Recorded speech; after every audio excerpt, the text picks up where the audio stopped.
about that. Sorry. Okay. So we've heard some amazing speakers today and have been introduced to, I think, some phenomenal stablecoin projects. So I want to ask you all a question. Assuming that you've been awake so far today, let me just ask, what is the value proposition for stablecoins? Anybody? What's the value proposition? And if nobody has an answer, then we should all just leave right now. Sorry? Means of exchange. What else?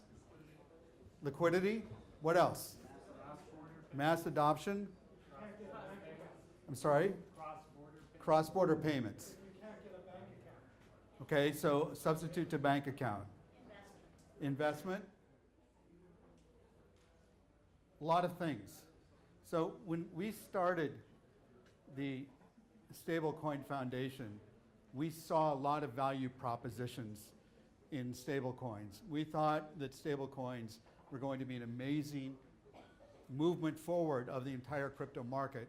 And at the same time, we were concerned.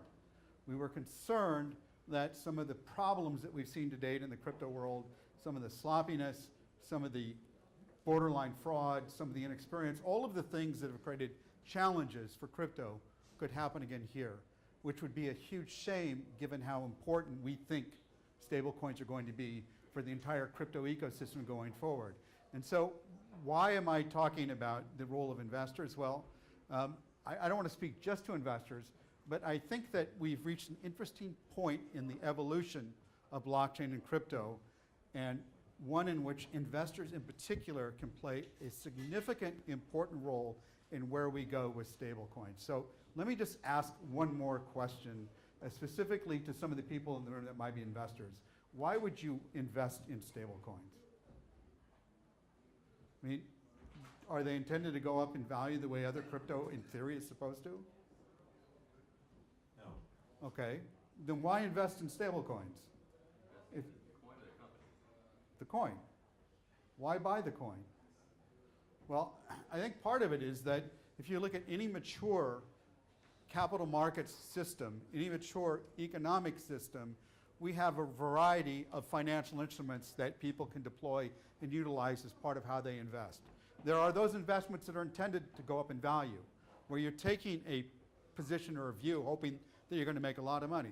There are investments that are intended to produce income, fixed income investments. There are all kinds of derivatives and other instruments that are used for hedging strategies as part of diversifying and managing your portfolio. And so where we are right now in crypto and blockchain is that we're on the verge of stablecoins being able to play that role of filling in the missing gap today that we've had in the ecosystem, especially from a diversification standpoint in what you invest in crypto. We've had the ability to potentially invest in crypto that goes up in value.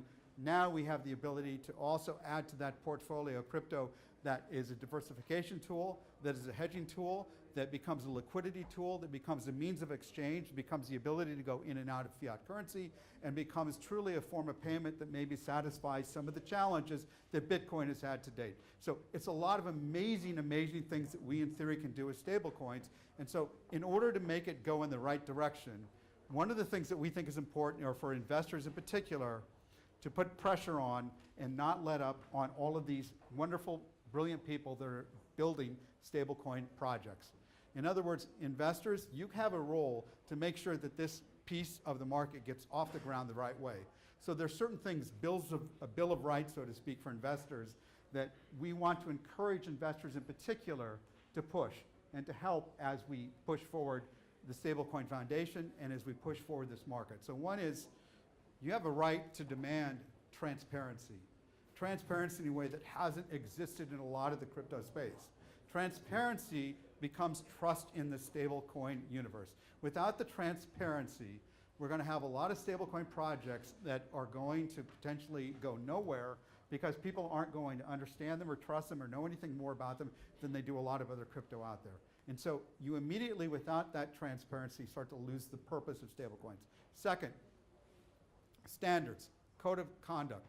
If you're going to invest in these stablecoin projects, you have the right to demand that there be certain standards and codes of conduct behind them.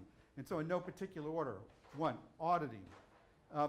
If you really are going to launch a stablecoin that is backed by something, then you should damn well be able to have to prove it all the time. Not just some of the time, prove it. If it really is backed by something, then be open, transparent, have auditing standards that are real auditing standards, not faux auditing standards, real auditing standards, so people know that whatever you said your coin is backed by is really there. So if you're an investor in this space, you should demand that of every stablecoin project that is backed by an asset.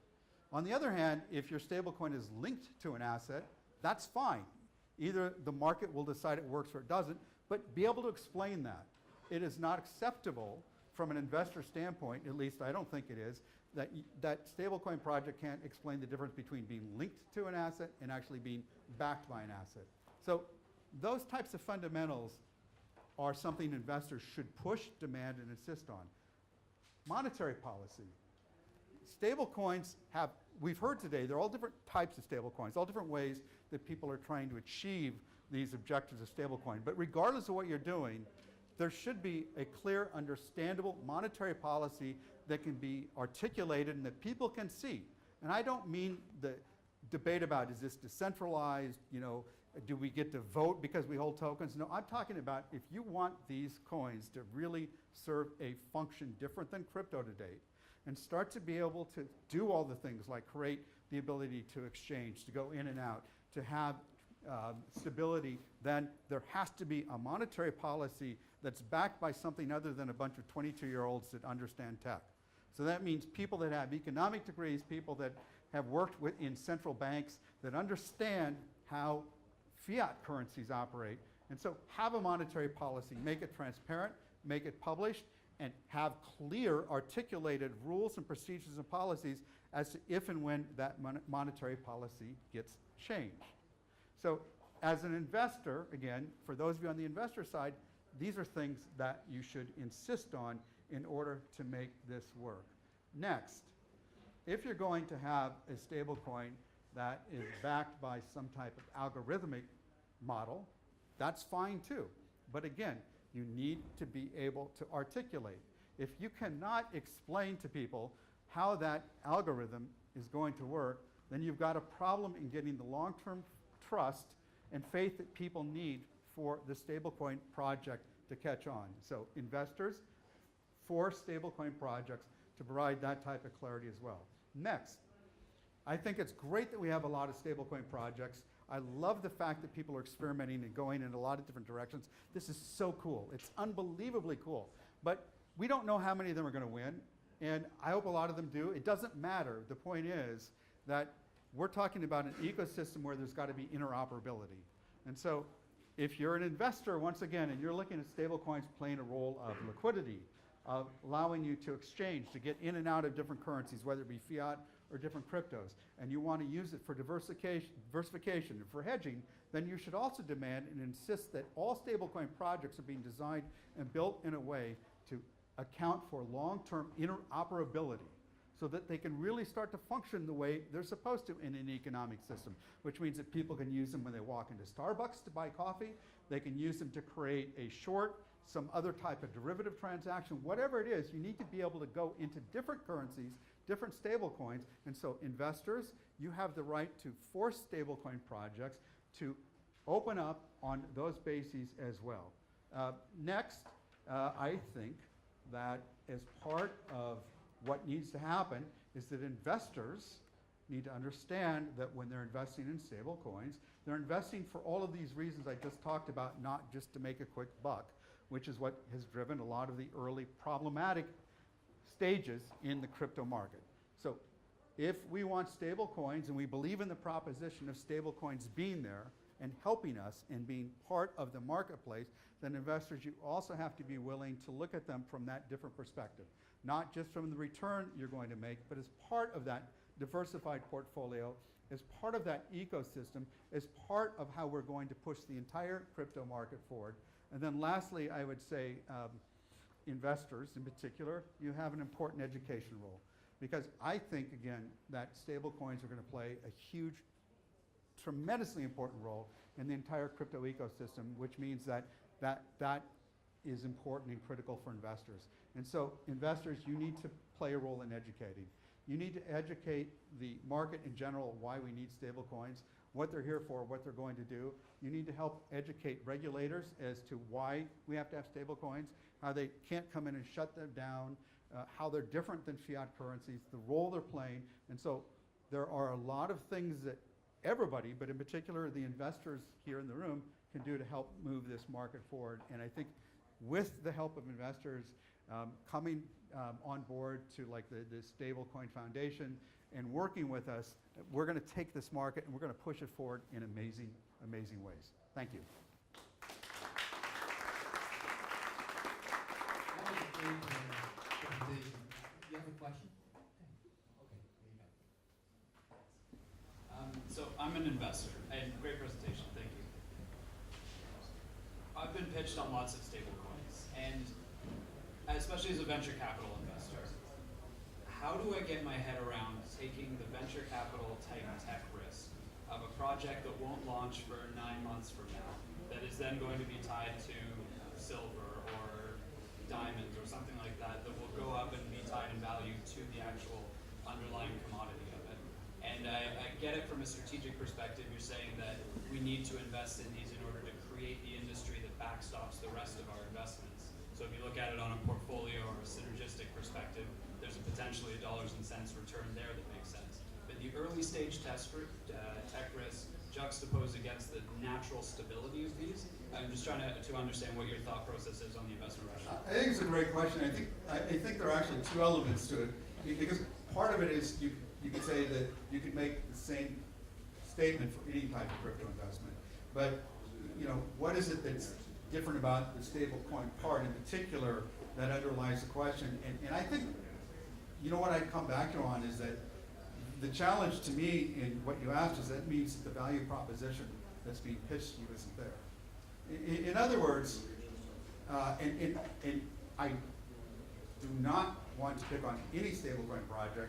I want to see all of these succeed. But part of it is just us collectively understanding what we are talking about. If you're talking about a stablecoin project that is backed by a certain type of asset, is that simply an asset-backed token, or is that a stablecoin?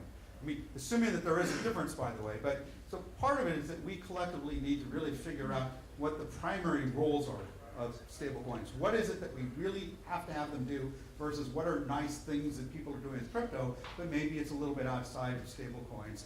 And I think the more we can drill down on exactly that value proposition, as Alex talked about this morning, taxonomy for stablecoins. As we develop that common taxonomy, I think answering your question will become an easier question to answer because we'll be able to know the right type of questions to put to somebody who's building a stablecoin, and that'll help us decide whether or not it makes sense to invest in it. Sure. So in terms of both the offering of to the investors and the subsequent coin, are you giving some standard advice as to which regulator this would fall under? And is it going to be a CFTC coin, or is it going to be, because of the issuance, a security, and obviously the problems that are associated with Right, that? so just a real simple, straightforward question. Sorry. No, so look, I mean, that again gets back into the taxonomy. If you've got a stable coin that's backed by an asset, and you have the right to convert that coin into an asset, then if that underlying asset is a commodity, maybe the stable coin is going to be regulated as a commodity. If you've got a stable coin that's backed by a pool of assets, and you again have the right to convert your interest in the share into the pool, then that stable coin may be nothing more than a security. On the other hand, stable coins, in the U.S. we have this so-called Howey test, which causes people to get premature gray hair, that the SEC uses to try to determine when something may or may not be a security. One of the elements of the Howey test is an expectation of profit. So one could make an argument that if stable coins are not intended to go up in value, but are intended to be a stable product, that maybe you fail the expectation of profit element of the Howey test, and that no stable coin is a security. I think, though, in honesty, we're a long way off from knowing, and we're probably going to have to look at each stablecoin on a case-by-case basis in order to figure out the answer to that question. Given that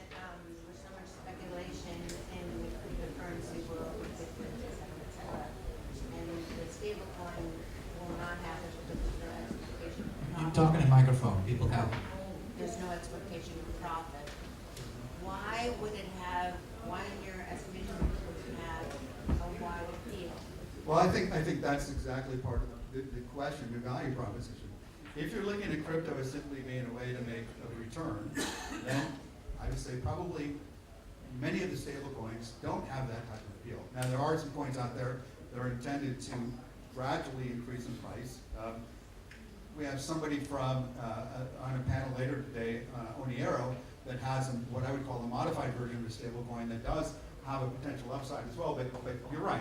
If we're talking about stablecoins that are supposed to provide a peg to a dollar value, so to speak, then the value proposition of investing in them is not simply to make a return. It's to diversify again your portfolio, to provide a hedge, to provide an alternative source of liquidity, to provide maybe a piece of fixed income into your portfolio, to be able to use it to go to as a reserve to put investments into between going in and out of different assets. So the stablecoin is intended, I think, to have all kinds of important attributes that should make it attractive to investors, but investors need to think about it differently than they have the rest of the crypto space, and I think that's a key, critical piece of this part of the market.